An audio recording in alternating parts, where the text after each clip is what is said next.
Desperté aquel martes en una cama metálica de la clínica privada del norte sin poder mover los párpados. «Apúrelo, doctor. Ya firmé todo. Solo falta que él se vaya». Esas 10 palabras cruzaron el aire frío de la habitación como una aguja helada en la oreja. ¿Quién era la mujer con voz de miel que hablaba de mi muerte a 1 metro de mi cabeza? ¿De qué papeles firmados estaba hablando, mientras mi pecho apenas subía y bajaba debajo de esa sábana tiesa? ¿Por qué el médico que debía cuidarme asentía con la cabeza mientras ajustaba el goteo de la manguera transparente? ¿Acaso 19 años de matrimonio se podían reducir a una frase susurrada al lado de un monitor que pitaba despacio?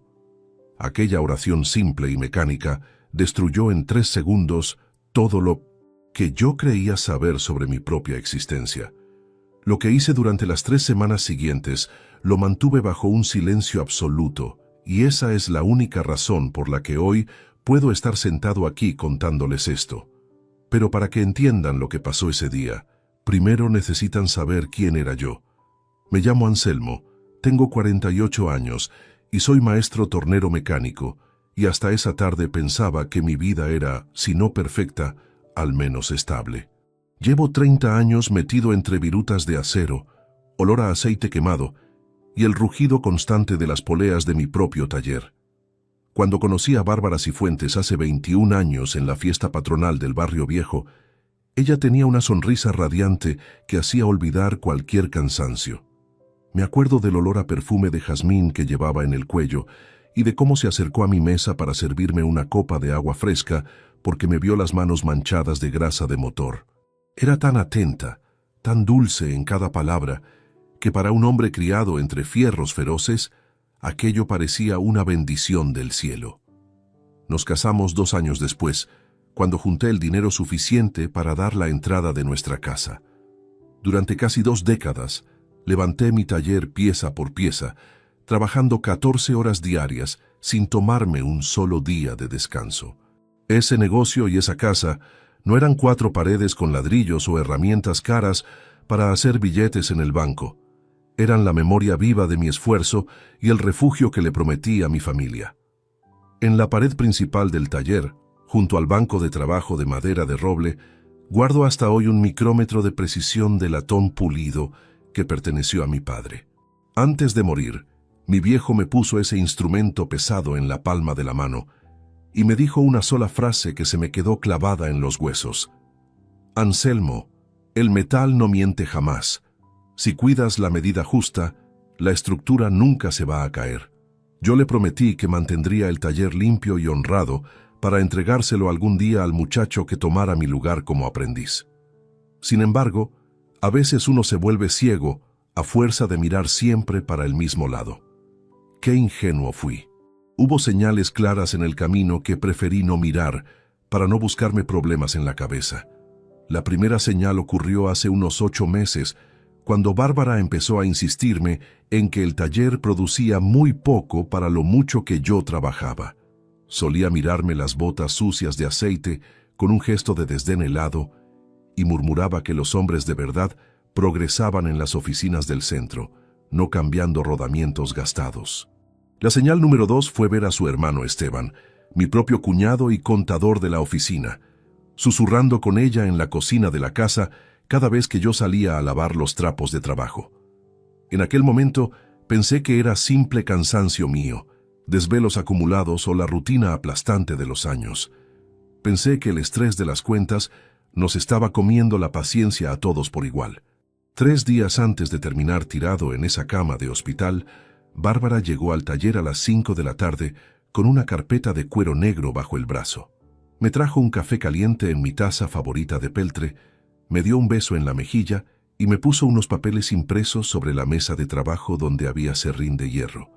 Anselmo, mi amor, fírmame esto rápido antes de que cierre el banco, me dijo con esa voz suave que siempre me ablandaba el corazón. Es solo la solicitud del crédito pequeño que hablamos con Esteban para comprar el torno digital nuevo que necesitas. Confié a ojos cerrados. No me puse las gafas de lectura, no leí ni un solo renglón de las 3 hojas gruesas y estampé mi firma con el bolígrafo azul que llevaba en el bolsillo de la camisa. 3 días después, La dirección de mi camioneta falló inexplicablemente en la curva cerrada de la carretera vieja y terminé estrellándome contra un poste de luz. Regresando a aquella habitación de hospital con olor a desinfectante concentrado, la voz de Bárbara volvió a sonar sobre mi rostro, esta vez más cerca, casi rozándome la oreja derecha. «Apúrelo, doctor. Ya firmé todo. Solo falta que él se vaya», repetía ella mientras escuchaba el roce metálico de una tijera sobre una mesa de bandeja. «No se impaciente, señora Cifuentes», le respondió el doctor Gustavo Balcázar con un tono plano, sin un solo rasgo de prisa o nerviosismo. Los sedimentos del calmante tardan unas horas en apagar del todo el ritmo del corazón sin dejar ninguna marca en el análisis de laboratorio. El jueves a las 2 de la tarde, el trámite patrimonial estará limpio y usted será la única dueña de la propiedad. Escuchar esa conversación privada mientras mi cuerpo permanecía completamente inmóvil me hizo comprender en un segundo que mi vida anterior se había terminado para siempre. Me quedé totalmente solo en la oscuridad de mi mente, sintiendo cómo el frío del suero entraba por la vena de mi brazo izquierdo, sin saber todavía la verdadera dimensión del abismo al que me habían arrojado. El plastiquito rígido del tubo de oxígeno me raspaba el borde de la nariz cada vez que el aire frío entraba a mis pulmones. A mi lado, el monitor emitía un bip fino, seco, rítmico, que marcaba cada segundo en aquella penumbra de la sala 3 de la clínica privada. El doctor Gustavo Balcázar caminó hasta el pie de la cama. Escuché el crujido metálico de la carpeta de chapa donde enganchan las fichas de los enfermos. Bárbara estaba a menos de medio metro de mi hombro derecho, apoyada contra la pared pintada de verde pálido. Traía ese perfume de flores baratas que había empezado a usar hace un par de meses, un olor pesado que en ese momento me revolvía el estómago. «Mírelo, doctora», dijo el médico con una voz raspada, pausada, sin un gramo de alteración en la garganta. El pulso bajó a 42. El sedante está haciendo el trabajo fino en las neuronas motoras.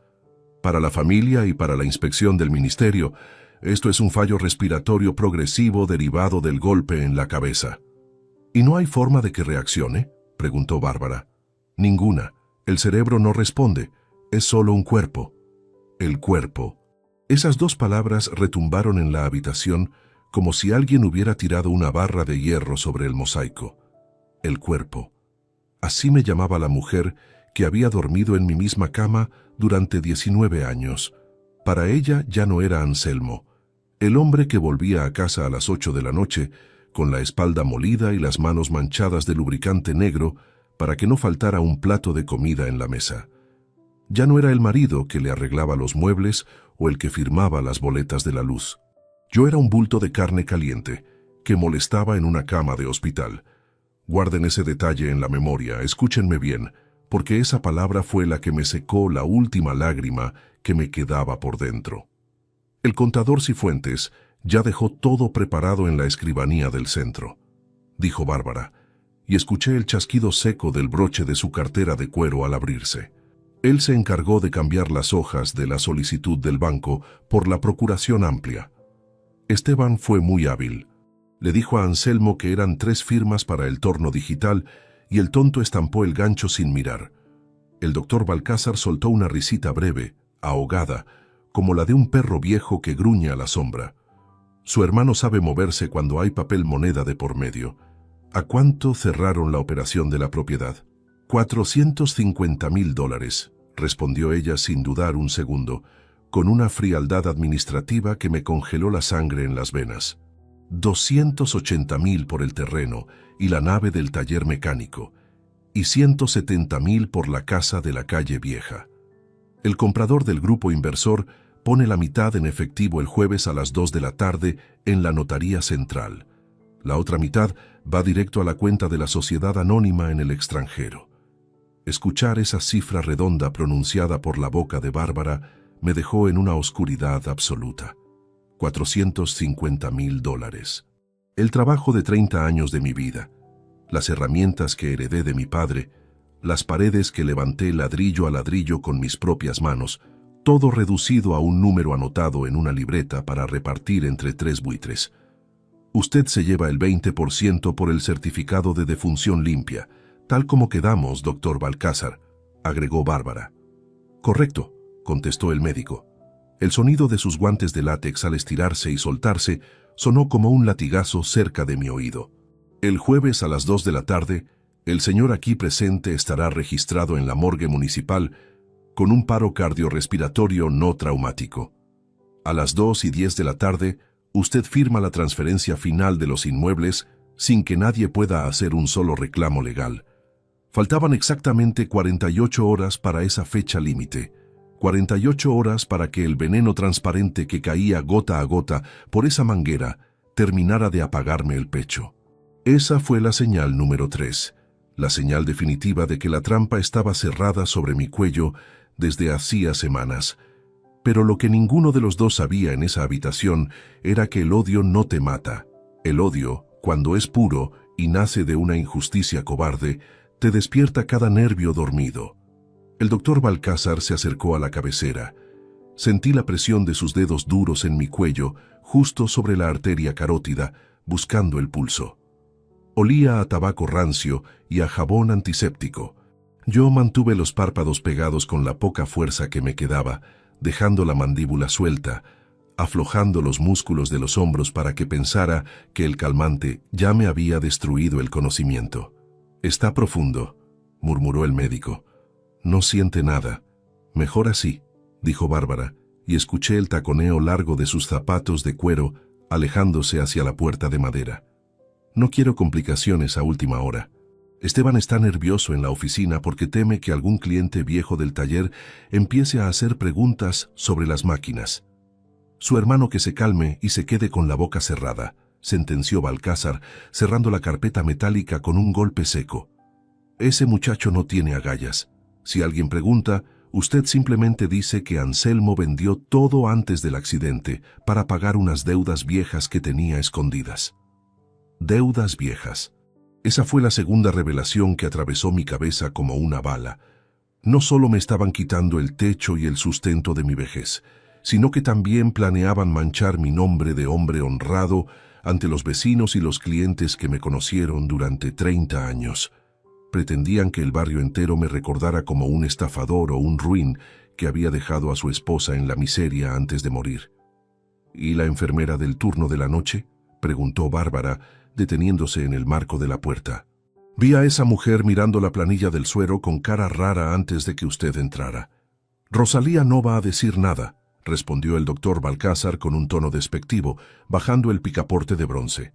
«Sabe muy bien lo que le conviene si quiere conservar el puesto en esta clínica. Además, para todos los efectos el paciente está vegetal». La puerta de la habitación se cerró con un clic metálico que resonó en el pasillo helado. El silencio volvió a caer sobre la sala 3, interrumpido únicamente por el pido monótono del aparato y la caída lenta de la medicina por el plástico transparente. Estaba atrapado en mi propia piel, tieso como una tabla, con el plazo corriendo hacia el jueves a las 2 de la tarde. No podía gritar, no podía levantar los brazos, no podía sentarme a exigir explicaciones a la mujer que me había jurado fidelidad en el altar. Mi única verdad en ese instante era la certidumbre de que estaba totalmente solo frente a un crimen perfecto. Fue entonces cuando sentí un cosquilleo leve en la punta de la mano derecha, un tirón imperceptible en los tendones del dedo índice, golpeando suavemente contra el barrotes de aluminio helado de la cama. Repetí el movimiento. 1 vez, 2 veces, 3 veces. El metal de la barra resonó con un golpecito seco, mínimo, casi ahogado por el ruido del monitor. En ese momento, desde el fondo del pasillo desierto, el eco de unos pasos apresurados comenzó a acercarse hacia mi puerta. El chirrido de las suelas de goma contra el piso encerado se detuvo justo al lado de mi almohada. Sentí el roce de una manga de tela azul sobre mi hombro pelado y el olor penetrante a jabón de glicerina que cubrió el tufo rancio del desinfectante de la sala. «Tranquilo, don Anselmo, no abra los ojos todavía», me dijo la enfermera Rosalía en un murmullo que apenas rozó mi oreja izquierda. Vi el movimiento de su mano contra el aluminio. Sé perfectamente que me está escuchando. La mujer apoyó sus dedos tibios y firmes sobre mi muñeca, tapando con su propio cuerpo la vista hacia la ventana de vidrio de la puerta. Con la otra mano, sin hacer el menor ruido, cerró la llave de paso de la manguera por donde bajaba el líquido transparente del suero. Ese doctor Balcázar mató a mi madre hace 2 años en este mismo piso con una negligencia cubierta de papeles bonitos, me susurró al oído, con una voz que le temblaba de indignación retenida. Yo era una simple auxiliar y me amenazaron con quitarme la matrícula si abría la boca ante el inspector. Les juré por la memoria de mi vieja que ningún otro cristiano iba a morir desamparado en esta guardia mientras yo tuviera turno. Esa fue la razón humana y verdadera por la que esa mujer arriesgó su empleo y su tranquilidad por un desconocido. No hubo milagros ni coincidencias fantásticas. Hubo una deuda del pasado que ella decidió cobrar salvándome la vida. Durante las 4 horas siguientes, Rosalía reemplazó la bolsa del calmante por una solución salina pura sin decir una sola palabra a los médicos de guardia. Para el cambio de turno de las 6 de la mañana, la fuerza me volvió a los brazos en un torrente caliente que me hizo temblar las piernas debajo de la sábana. Cuando el médico de guardia de la mañana entró a revisarme, me encontró sentado en el borde de la cama, respirando por mi propia cuenta y mirando fijamente la pared. El plan de certificar mi muerte por un paro repentino esa misma tarde se les desarmó en las manos. A las 11 de la mañana del miércoles, me dieron una alta médica apresurada y tensa. Bárbara llegó a buscarme con una sonrisa fingida que no le llegaba a las pupilas y unos ojos desorbitados por el desconcierto. Yo no dije nada. Mantuve la vista perdida, el cuerpo flojo y la voz reducida a un murmullo torpe, haciéndole creer que el golpe en la cabeza me había dejado tonto, confundido y sin memoria reciente. Al cruzar el umbral de mi propia casa en el barrio viejo, el silencio de la sala me cayó encima como una losa de cemento. Piensen en esto un segundo. Volver al sitio donde uno fue feliz durante casi 2 décadas, sabiendo que cada mueble, cada cuadro y cada plato ya tenían un precio puesto por quienes compartían tu mesa. Hacia las 4 de la tarde, mientras Bárbara salía a la farmacia a buscar unos remedios falsos para mantener la farsa, la puerta trasera de la cocina se abrió despacio. Era mi cuñado Esteban. Venía con la cara pálida, los ojos hundidos en ojeras violetas y una botella de agua mineral apretada en la mano derecha. Olía a sudor frío y a tabaco barato. Al verme sentado en el sillón de madera, se le cayeron las llaves de la oficina al suelo con un estruendo metálico. «Anselmo, por Dios, estás vivo», balbuceó Esteban, dejándose caer de rodillas sobre el mosaico de la cocina sin atreverse a mirarme a los ojos. «Perdóname, por lo que más quieras, perdóname. Yo no sabía que ellos iban a llegar tan lejos en la clínica. Bárbara me dijo que solo te iban a mantener sedado 2 días para que no pusieras trabas en la firma de la escribanía». «¿Dónde está el papel, Esteban?», le pregunté con una voz baja, seca, sin levantar la mano ni alterar el pulso. «En la carpeta de cuero negro, en el cajón con llave de la oficina del taller», me confesó llorando como un niño pequeño, temblando entero por la culpa que le devoraba el pecho. «Bárbara tiene el documento donde cambiamos la hoja de la solicitud del crédito bancario por la procuración amplia de dominio. Yo fui el que redactó la cláusula de venta de la nave y de la casa por $450,000. Me prometieron 50,000 para pagar mis deudas de juego. Les juro que yo no quería que te pasara nada malo. 50,000. 50,000. Esas 2 palabras retumbaron en la cocina vacía. El precio que mi propio cuñado le había puesto a mi vida y a 30 años de mi lomo doblado sobre el torno. Esteban no habló por coacción ni por amenazas. Habló porque el miedo a ser cómplice de un asesinato lo estaba destruyendo por dentro desde la noche anterior. Me entregó la copia de la clave del cajón de la oficina por su propia voluntad, colocándola sobre la mesa con los dedos temblorosos antes de salir corriendo como un perro acorralado. Al quedar solo en la casa, caminé despacio hasta el armario del pasillo y saqué mis gafas de lectura. Por primera vez en 3 días, uní las piezas de la relectura de mi propio pasado. La señal número 4 se me reveló con una claridad espantosa. Hace 6 meses, Bárbara había cambiado todas las cerraduras de la casa aduciendo inseguridad en el barrio. En realidad, preparaba el terreno para dejarme fuera. La señal número 5 fue el olvido deliberado del pago del seguro de mi camioneta un mes antes del accidente en la curva de la carretera vieja. Qué ciego había sido al atribuir cada movimiento rancio a la simple distracción doméstica. El golpe era colosal y perfecto en los papeles. Con esa procuración en la mano, ellos no necesitaban que yo estuviera muerto para venderme la vida. Les bastaba con que no estuviera presente para firmar la escritura de transferencia definitiva. Y el plazo para esa operación en la notaría central vencía al día siguiente, el jueves a las 2 de la tarde. Faltaban exactamente 22 horas. Comprendí con una lucidez dolorosa que la fuerza bruta de mis puños de mecánico no me serviría de nada contra una firma tramposa estampada en papel oficial. Solo no tenía la menor oportunidad de frenar a un médico corrupto, a una esposa desalmada y a un comprador del grupo inversor que venía con el maletín lleno de efectivo. Para ellos yo seguía siendo solo el cuerpo, el viejo estúpido al que le habían vaciado el futuro mientras dormía. Necesitaba un profesional honesto que supiera usar la ley con la misma precisión con la que yo usaba el micrómetro de mi padre para ajustar un eje de acero. Tomé el teléfono fijo de la pared con la mano firme y marqué el número particular de la doctora Consuelo Echeverría, una abogada veterana del centro a quien le había arreglado las bisagras de la reja de su despacho hacía 5 años.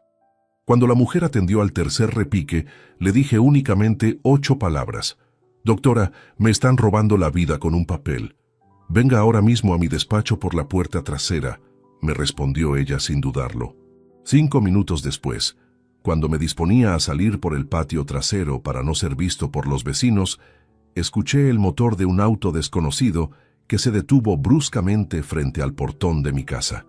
El portazo retumbó en el callejón de servicio que corre detrás de la casa. Me agazapé detrás de los matorrales de jazmín del patio mientras el motor de un sedán negro roncaba a pocos metros sobre la entrada principal. Escuché la voz metálica de Bárbara despidiendo a un hombre con voz grave que le prometía volver más tarde. Esperé a que las ruedas crujieran sobre el ripio antes de salir descalzo por la reja trasera, cruzando 3 manzanas del barrio viejo a pie hasta la oficina de la abogada. La doctora Consuelo Echeverría me recibió en su despacho con un vaso de agua tibia y una carpeta amarilla sobre el escritorio de Guatambú. Olía a papel guardado, a café de filtro recién hecho y a cuero viejo. Tenía 51 años, el pelo canoso cortado al cuello y los ojos claros, fríos como la superficie de una regla de acero. «Siéntese, Anselmo, y no gaste aire en lamentarse», me dijo con un tono profesional seco, sin un miligramo de compasión inflada. En el derecho patrimonial la lágrima no suma nada en la planilla. Lo único que pesa es el sello de la escribanía y la hora exacta del ingreso del trámite. Le conté todo en 15 minutos sin levantar la voz. Le hablé de la procuración amplia que firmé, creyendo que era un crédito bancario para el torno digital, del papel guardado en el cajón de la oficina del taller, de la conversación de Bárbara con el doctor Gustavo Balcázar en la sala 3 de la clínica privada y de los $450,000 en que habían tasado el trabajo de 3 décadas. La abogada tomó un lapicero de bronce, anotó 3 cifras en un margen y me miró fijo sobre el borde de sus lentes redondos. «El mecanismo de ellos es muy simple, casi vulgar», me explicó golpeando suavemente la mesa con la lapicera. «Una procuración amplia de dominio es como darle la llave de la caja fuerte a un desconocido con la puerta abierta de par en par. Si usted firmó engañado, el acto tiene un vicio de voluntad enorme, pero mientras esa revocación no esté asentada en el libro matriz antes del jueves a las 2 de la tarde, para la ley ellos tienen plena facultad de vender hasta el último clavo de su taller». Faltaban exactamente 20 horas para ese plazo fatal. 20 horas para que la estafa quedara sellada frente a la autoridad notarial central. «Lo que vamos a hacer es una medida cautelar de indisponibilidad de bienes y un acta pública de revocación de poder por fraude documental», continuó la doctora Consuelo, apoyando las 2 manos sobre la madera. Pero para que esto funcione tenemos una sola regla que no se puede romper por nada del mundo: la regla del silencio absoluto. Si usted pestañea antes de tiempo, si encara a su esposa, o si se le escapa un gesto en la mesa, ellos adelantan la firma con una escribanía de guardia y nos quedamos en la calle. Silencio. Silencio. Esas 7 letras se me clavaron en el pecho como un perno oxidado. Aprender a callar cuando por dentro la sangre te pide a gritos, romper una silla contra la mesa, es la prueba más difícil que puede pasar un hombre. Mi viejo solía decir en el taller, mientras ajustaba la polea del torno: el hierro caliente se tuerce con el golpe fino, nunca con la rabia del martillo pesado. Recordar esa frase de mi padre me dio el freno que necesitaba en el alma. Les voy a confesar algo que no le he contado a nadie en estos años. Cuando salí del despacho de la doctora y caminé de regreso por el parque del centro, bajo la llovizna fina de la tarde, me metí en el baño público del pasaje y me encerré en un cubículo. Me hincé sobre el piso de baldosas heladas y me tapé la boca con el trapo de mi saco para que nadie escuchara cómo se me desgarraba la garganta. Lloré con una rabia sorda, masticando el barro de la humillación, pensando en el dolor de saber que para la mujer con la que compartí 19 años de mi vida, yo no era más que el cuerpo, la traba molesta que estorbaba en un trámite de billetes. Me limpié la cara con agua fría en la pileta. Me acomodé el cuello de la camisa y regresé a mi casa a las 7 de la tarde como si fuera un fantasma sumiso. Bárbara estaba en la cocina picando cebolla sobre una tabla de madera. Al oír mis pasos lentos, se dio vuelta con una sonrisa ensayada que se le desarmaba en la comisura de los labios. «¿Dónde estabas, Anselmo?», me preguntó con esa voz fingida de paloma doméstica. Me preocupé mucho cuando vi que no estabas en la cama. El doctor Balcázar dijo que tenías que guardar reposo absoluto hasta mañana. Fui a dar una vuelta corta por la manzana, mi amor, le respondí, arrastrando los pies con torpeza, mirando al suelo con los ojos entreabiertos. Me duele la cabeza, todavía siento todo nublado, como si no pudiera acordarme de las cosas de la semana pasada. Está bien, viejo, no te esfuerces, murmuró ella, y por un segundo vi el destello helado de la codicia brillándole en los ojos al confirmar que me creía destruido. Anda a acostarte. Mañana a la tarde tengo que hacer un trámite rápido en el centro por unos impuestos viejos del taller, pero vos no te preocupes por nada. Se sentía tan segura de la victoria que ni siquiera se molestó en disimular el desprecio en el tono con que me habló.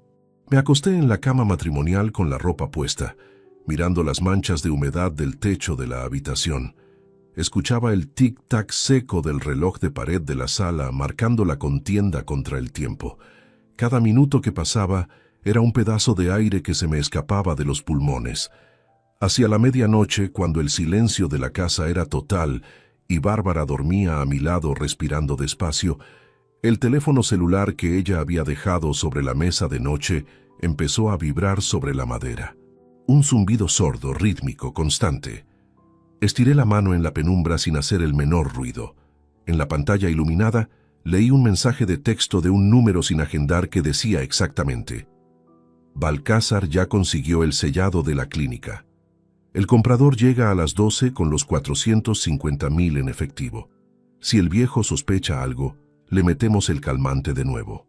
Las 6 de la mañana del jueves marcaron el inicio de la actuación más difícil de toda mi vida. El olor a café quemado subía desde la cocina y se mezclaba en la habitación con el tufo a alcohol desnaturalizado que Bárbara me pasaba por las sienes con un algodón helado. «Quédate quieto, viejo», me susurró con esa voz de fingido cariño que ahora me sonaba a sierra desgastada sobre chapa. «Tenés que descansar todo el día. Yo me voy a ocupar de pagar los impuestos del taller en el centro para que no nos ejecuten la deuda». Cerré las pestañas, aflojé la mandíbula y dejé caer la cabeza hacia el costado derecho de la almohada, soltando un gemido torpe. No le respondí nada. Interpreté el papel del hombre roto, destruido por el accidente en la carretera vieja, mientras por dentro cada músculo se me tensaba como un resorte de acero. Teatro. Era un teatro puro, helado, calculado al milímetro, en la misma casa donde había sido feliz durante 19 años. Qué mentiroso increíble me volví en pocas horas. Y qué espanto me dio descubrir esa capacidad de engaño en mí mismo cuando la supervivencia me lo exigió. A las 8:30 de la mañana, en cuanto escuché la puerta de entrada cerrarse con llave y el taconeo largo de Bárbara perdiéndose por la vereda del barrio viejo, salí de la cama de un salto. Faltaban exactamente 5 horas y media para el plazo del jueves a las 2 de la tarde. 5 horas y media para que el grupo inversor firmara el traspaso de los $450,000 en la notaría central. Me vestí a toda prisa con el mazo de llaves que mi cuñado Esteban me había devuelto por pura culpa. Fui directo a la verja trasera del taller. El aire adentro olía a viruta de hierro, a aceite multigrado sintético y a serrín mojado. En el fondo de la nave, sobre el banco de trabajo de madera de roble, donde descansaba el micrómetro de latón de mi padre, estaba el viejo radio de baquelita y metal que usaba para escuchar las noticias mientras torneaba ejes. Aflojé los 4 tornillos traseros del aparato con el destornillador plano de la caja de herramientas. Escondido entre los cables del altavoz y el transformador estaba el pequeño grabador digital de cinta microcasete que yo utilizaba años atrás para dictar las especificaciones técnicas y las medidas de las piezas especiales. Apreté el botón de reproducción. El motorcito giró con un chirrido leve y fino. La cinta magnética guardaba con una claridad aplastante la voz del doctor. Gustavo Balcázar chantajeando a Bárbara en el pasillo de la clínica 2 noches atrás, acordando la división del botín tras apagar el corazón de lo que ellos llamaban sin asco el cuerpo. El cuerpo.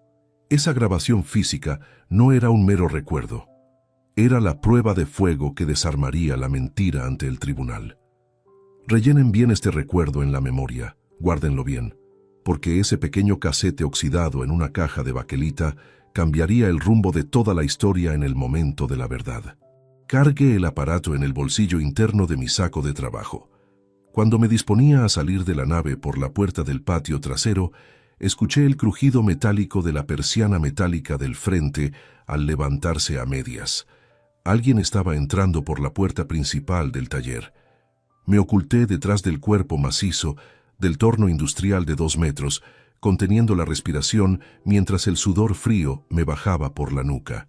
Escuché el eco de unos mocasines de cuero caro golpeando el piso de cemento alisado.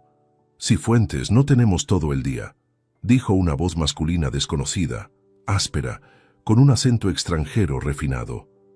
El señor Balcázar me dijo que la máquina principal ya estaba desarmada para la carga del camión.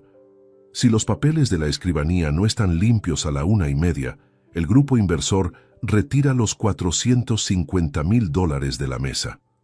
Era el comprador de fachada. El hombre de negocios que venía a liquidar mi esfuerzo de 30 años antes de que el cuerpo estuviera en la tumba. Por el tragaluz de la oficina, vi a mi cuñado Esteban temblando frente a él, sosteniendo una libreta de facturas vacía. Esteban trató de ganar tiempo balbuceando que las llaves de los pernos estaban extraviadas, cumpliendo torpemente la promesa de no agilizar el desmantelamiento sin mi presencia. «No me venga con cuentos de taller, muchacho», retrucó el comprador, ajustándose la corbata de seda roja. «A las 2 de la tarde la firma de la señora Bárbara será definitiva en la notaría central. A esa hora, el dueño anterior ya será historia vieja». Dueño anterior. Esas 2 palabras me quedaron retumbando en el tímpano mientras los 2 hombres caminaban hacia la vereda. Dueño anterior. Me quedé completamente inmóvil a la sombra del torno industrial, apretando los puños con tanta fuerza que los nudillos me quedaron blancos como la cal. Entendí que la trampa no era solo para sacarme la propiedad. Era un engranaje cronometrado para despojarme de mi identidad entera antes de que cayera el sol.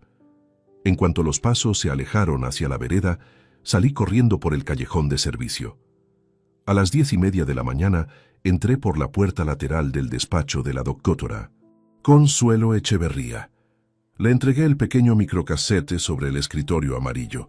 La abogada colocó la cinta en un reproductor de mesa, ajustó el volumen y escuchó los 3 minutos de audio sin mover un solo músculo del rostro. Al terminar la cinta, paró el mecanismo con un chasquido seco. «Esto cambia la velocidad de la maniobra», me dijo mirándome directo a los ojos. Esto no es solo un fraude civil para anular una procuración. Esto es un concurso de delitos penales que involucra tentativa de homicidio, falsificación de documento público y asociación ilícita. ¿Es suficiente para frenar la venta de las 2 de la tarde? Le pregunté con la voz seca. Es más que suficiente para enviarlos a todos a la cárcel, respondió la abogada, guardando la cinta en un sobre de papel madera que selló con abrochadora. Pero tenemos un obstáculo grave que acaba de aparecer en el sistema judicial del centro. La doctora Consuelo levantó el teléfono de línea, escuchó durante un minuto a la persona del otro lado y colgó el auricular con una lentitud que me puso los pelos de los brazos de punta. El juez de turno en el Tribunal Civil es primo hermano del director de la clínica privada donde trabaja el doctor Balcázar, me soltó con tono grave. Acaban de pedir una medida de protección de urgencia, alegando que usted no está en sus facultades mentales y ordenaron enviarle una ambulancia a su casa en los próximos 20 minutos. A las 11 de la mañana con 10 minutos, la sirena lejana de una ambulancia empezó a aullar a unas pocas manzanas del despacho. El sonido agudo cortaba el aire húmedo de la avenida principal como un serrucho oxidado. La doctora Consuelo Echeverría no perdió un solo segundo. Agarró su maletín de cuero gastado, metió el sobre sellado con el microcasete adentro y me empujó hacia la puerta trasera que daba al patio interno del edificio de abogados. «Salga por el pasaje de los colectivos, Anselmo», me ordenó en voz baja, apretándome el brazo con una firmeza de hierro. «El doctor Gustavo Balcázar quiere encerrarlo de nuevo en la clínica privada antes de las 12 para declararlo incapaz mediante la orden de su primo juez. Si usted pisotee ese hospital otra vez, no sale vivo de ahí para ver la firma de las 2 de la tarde». Corrí a través del pasaje estrecho mientras el olor a gasoil quemado de los coches me quemaba las fosas nasales. Mi corazón golpeaba contra las costillas con la fuerza de un pistón desbocado. Escúchenme bien, porque en ese instante la historia dejó de ser únicamente un pleito por mi taller y mi casa del barrio viejo. Lo que ninguno de los tres sospechaba esa mañana era que el crimen que montaron contra mi persona no era el primero que cometía esa banda de traje y bisturí. Mientras nos ocultábamos en el archivo del Colegio de Escribanos a las 11:30, la doctora Consuelo me mostró 3 folios amarillentos que su pasante había extraído de la base de datos del tribunal. 3 expedientes antiguos acumulaban denuncias archivadas por el mismo motivo exacto. En los últimos 4 años, 3 jubilados del sector agropecuario habían fallecido por supuestos paros respiratorios repentinos en la sala 3 de esa misma clínica. En los 3 casos, el doctor Balcázar había firmado los certificados de defunción, y en los 3 casos las propiedades familiares terminaron vendidas por procuraciones amplias a sociedades anónimas fantasma. Padrón. Había un patrón sistemático de rapiña ejecutado con la frialdad de un cirujano. No era solo mi vida, era una maquinaria de despojo que venía triturando viejos indefensos sin que nadie levantara una sola sospecha en los juzgados del centro.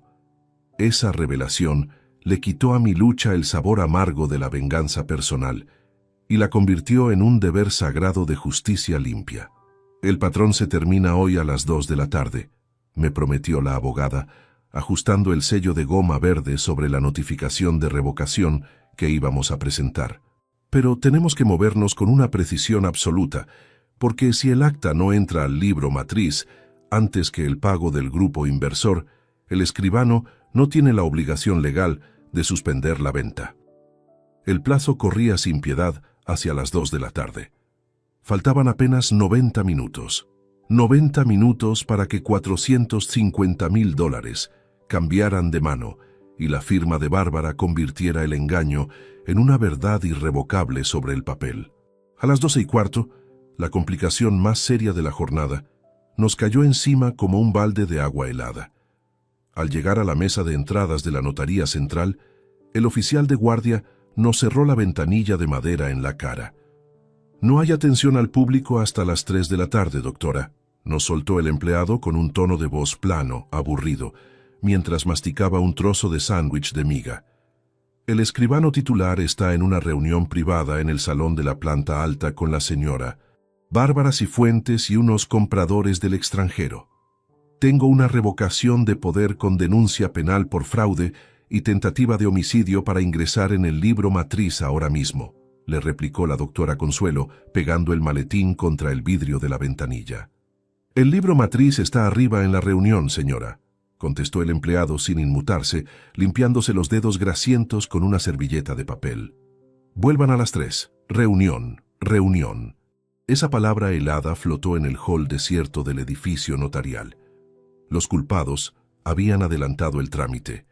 Habían movido la cita de las 2 de la tarde para las 12:30, usando la reunión privada para cerrar la venta a puertas cerradas, lejos de cualquier inspección de último momento. Mientras nosotros discutíamos en la mesa de entrada, el maletín con los billetes ya estaba sobre la mesa de caoba y Bárbara sostenía la lapicera de oro para estampar la firma sobre las escrituras de mi vida. No me tienen que creer, pero les juro que en ese segundo no sentí miedo ni rabia desbordada. Recordé la voz de mi padre en el taller cuando se trababa un eje de acero en la prensa. Cuando la puerta principal está atrancada por la trampa, el hombre inteligente no rompe la madera. Busca la rendija de la bisagra. Doctora, le susurré a la abogada, tomándola suavemente del hombro sin levantar el tono de voz. El edificio tiene un ascensor de servicio en el patio de cargas por donde entran las cajas de resmas de papel. Yo arreglé el motor de ese guinche hace 3 años. La abogada me miró con un destello vivo en los ojos. Ajustó las hojas dentro del sobre de papel madera y asintió con la cabeza sin decir una sola palabra. Subimos por la escalera de auxilio en penumbra, respirando el polvo viejo acumulado en los escalones de piedra. El reloj de la torre del centro dio 2 campanadas secas que retumbaron en la manzana. 12:30 de la tarde. La carrera final por las pruebas y la verdad había entrado en su conteo regresivo definitivo. Al llegar al descansillo del primer piso, el eco de varias voces conversando en tono festivo nos llegó desde la puerta de doble hoja de roble del salón principal. Escuché la risa chillona de Bárbara resonando al fondo del pasillo, seguida por el sonido seco de un tapón de sidra o champán al volarse contra el techo. Por los $450,000 mejor invertidos de este año, dijo la voz masculina del comprador extranjero desde adentro de la sala. Solo falta la firma final en el protocolo, señora Cifuentes. El viejo ya no es un problema para nadie, respondió la voz de Bárbara con esa cadencia metálica que me secó la boca. Firmemos de una vez antes de que el médico me llame de la clínica. Apoyé la palma de la mano sobre el picaporte de bronce de la puerta principal. Sentí la madera fría bajo los dedos y el temblor leve que subía por las piernas de la abogada que estaba parada a mi lado. En ese segundo preciso, el teléfono celular que la doctora Consuelo llevaba en el bolsillo interno de su saco empezó a sonar con una campanada metálica, rompiendo el silencio del pasillo desierto. La doctora Consuelo cortó la llamada entrante de un manotazo seco, sin apartar los ojos de la hoja de madera de la puerta. Me miró, asintió una sola vez con la cabeza y empujó el picaporte de bronce con todo el peso de su hombro. La puerta de doble hoja se abrió hacia adentro con un gemido largo. El aire del salón principal olía a tabaco de pipa fino, a café recién pasado y al perfume floral empalagoso de Bárbara. Alrededor de la mesa de caoba pulida había 4 personas. En la cabecera, el escribano titular sostenía el protocolo abierto con la pluma cargada de tinta negra. A su derecha, el comprador extranjero acomodaba 2 fajos de billetes de $100 al lado de un maletín abierto. En el centro, impecable, vestida con un conjunto azul oscuro que le había comprado la Navidad pasada, Bárbara sonreía con la virome en la mano. A su lado, el doctor Gustavo Balcázar revisaba unos sellos oficiales con la tranquilidad de quien está marcando ganado. «Buenas tardes a todos», dijo la doctora Consuelo con una voz serena, administrativa, helada, mientras caminaba hacia el centro de la alfombra con las carpetas en la mano. «Detengan la pluma en este preciso segundo». Bárbara dio un salto en la silla. La sonrisa se le borró de la boca de un plumazo y la virome de oro rodó sobre la madera pulida hasta golpear contra la tetera de plata.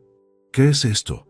¿Quién les dio permiso para entrar a una reunión privada?, protestó el escribano, poniéndose de pie con la cara colorada de rabia. Seguridad, llame abajo inmediatamente.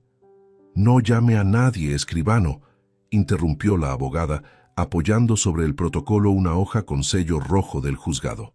Esta es una notificación de revocación formal de procuración amplia por fraude documental, acompañada de una medida cautelar de indisponibilidad de bienes.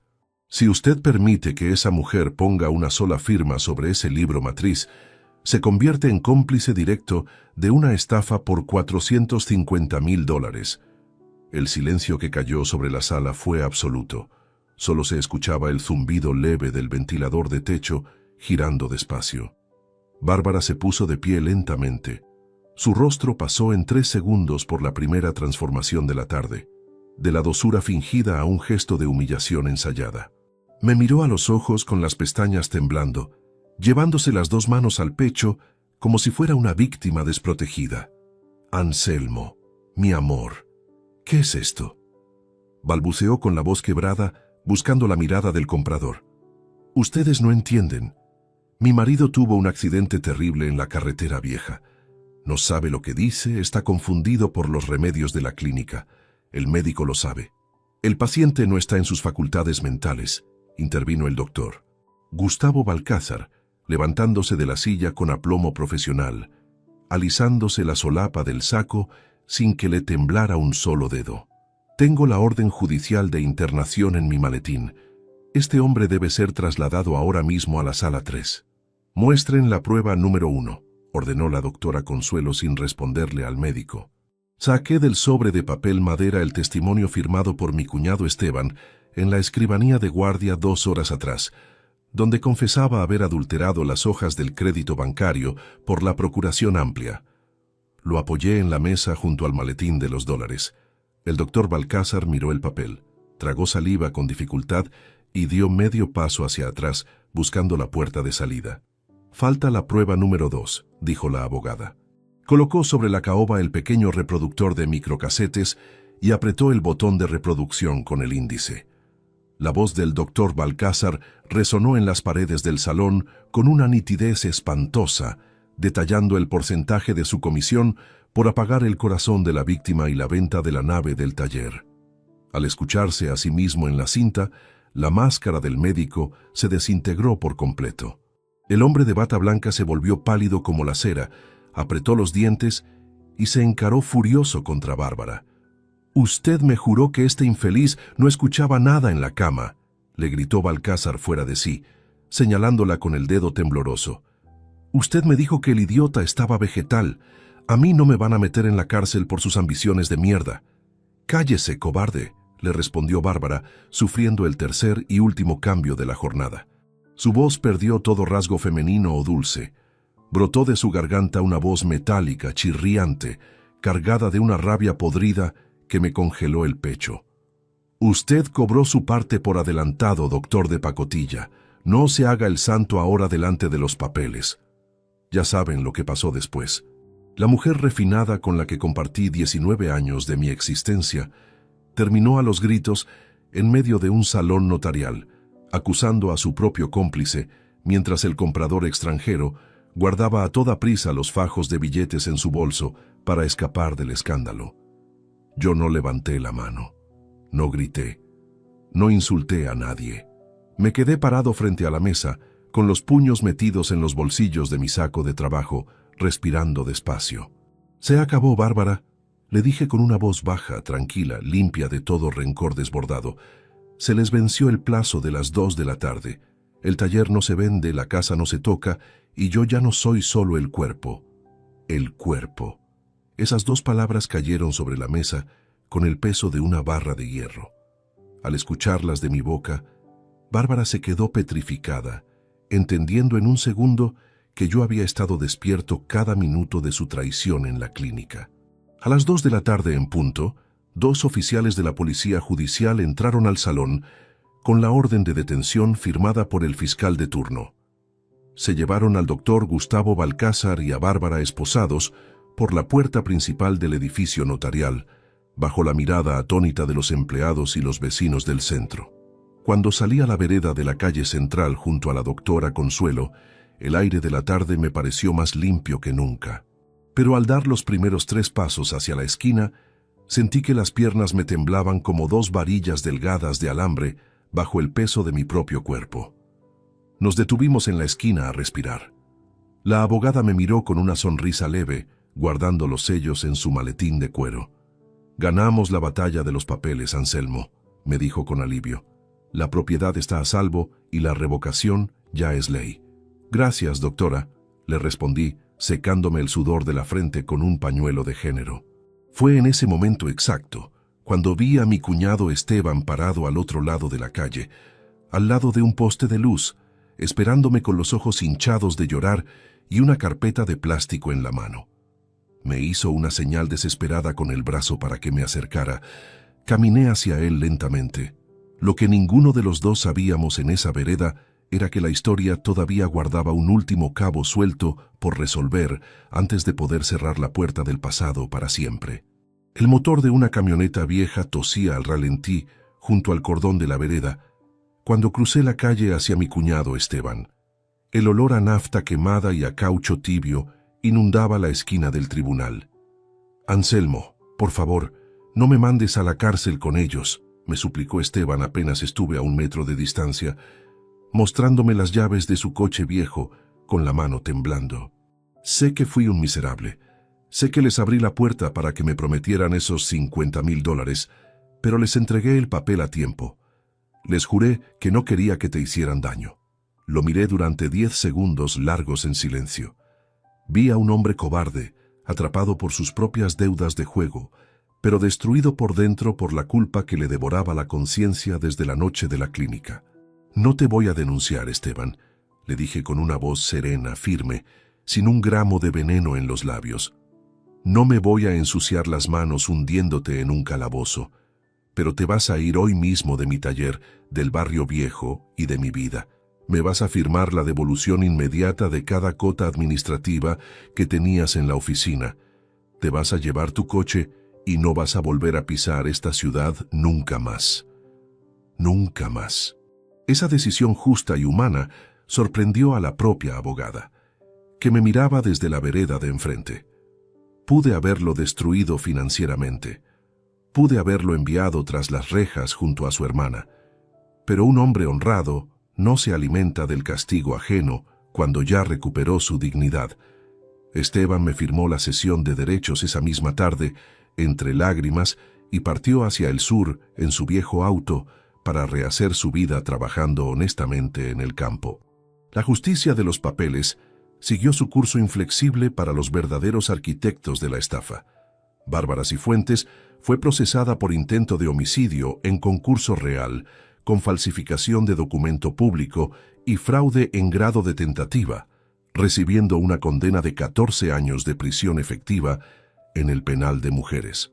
El doctor Gustavo Balcázar perdió su matrícula médica para siempre y fue sentenciado a 18 años de cárcel por liderar la red de certificados falsos que arruinó a 3 familias del sector agropecuario.